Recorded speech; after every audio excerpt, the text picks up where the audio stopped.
tracks today. Yeah. I need them bands, run it up fast, stuffing them shits in the safe. Got me a spot out the way, nigga just tryna be safe. Leaving the house with the glizzy, nigga. Let's get into the sports talk about DeMarcus' cousin. Why has Boogie not found a team yet? Well, the game is changing. You have to be an athletic center.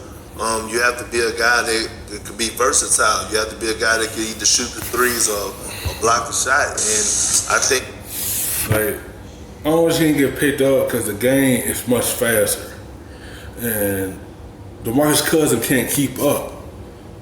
It's a pace game now. Like, everybody just run up and down the court. He can shoot the threes. Like, he fit this part of the era of the NBA, but when teams get to running, he's not fast enough to get down the court with them.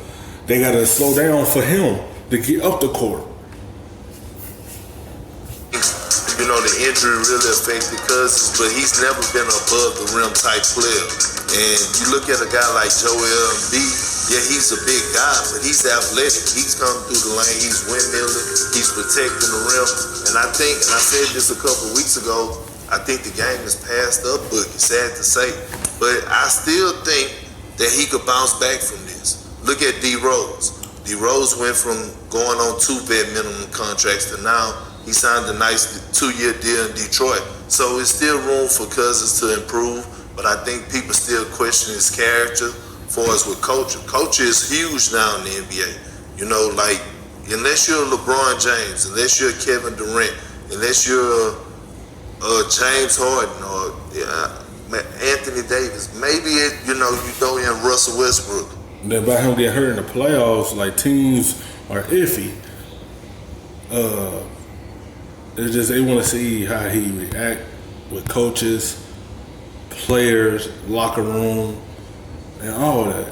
Now don't get wrong, he's still going to get picked up by a team because he's still a star. He's going to get picked up, but I don't know by who. It might be the Knicks. We don't know. Unless you're them top, Kawhi Leonard. Unless you're those top tier guys, the NBA feel like you could be replaced. And they're not going to have a guy come in that's going to sabotage their culture or whatever the case may be. And man, I just wish the best for Cousins. So he have a long summer ahead. He need to, make sure he's in the best shape possible and go in and get in shape and go to work. Okay, I got to say here, though, he was not a culture problem in New Orleans. He was not a culture problem in Golden State.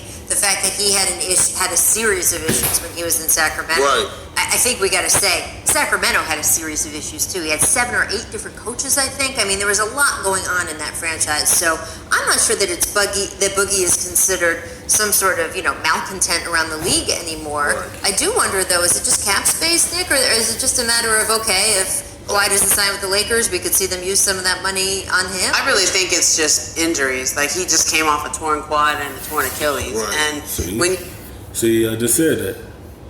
Teams looking at the injuries. They don't want to know they want to hand you that money. They want to know you're going to be healthy.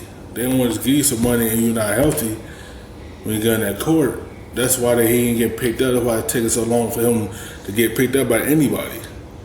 But he going to get picked up, but they just want to know if he going to be healthy for the whole year. You saw, he won game 2 for the Warriors in the finals. Like, that man got himself back onto the court. I have no idea how he did that with that quad injury. And it just goes to show you in this league, like, how quickly things can turn.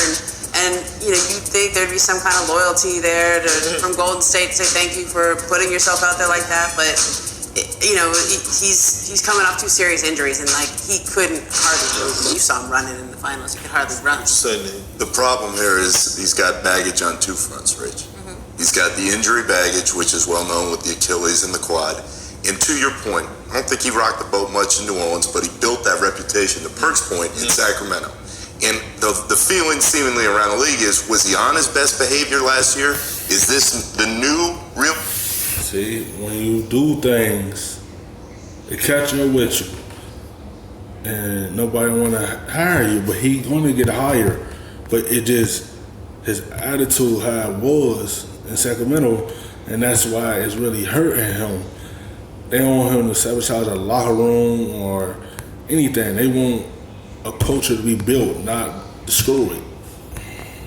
Boogie, or is he going to revert, especially if he goes to a bad team in a bad culture on a one-year deal where nobody's really invested in him anymore? So there are two different sides. All it takes is one GM to say it, and then everybody else go fall in line, you know. So if one GM said, you know, they could be saying, oh, maybe he's trying to fool us, so they'd be scared to take a chance on him. Well, look, if Kawhi ever makes his decision, then at least two teams will have some cap money that they could use. We'll see what happens.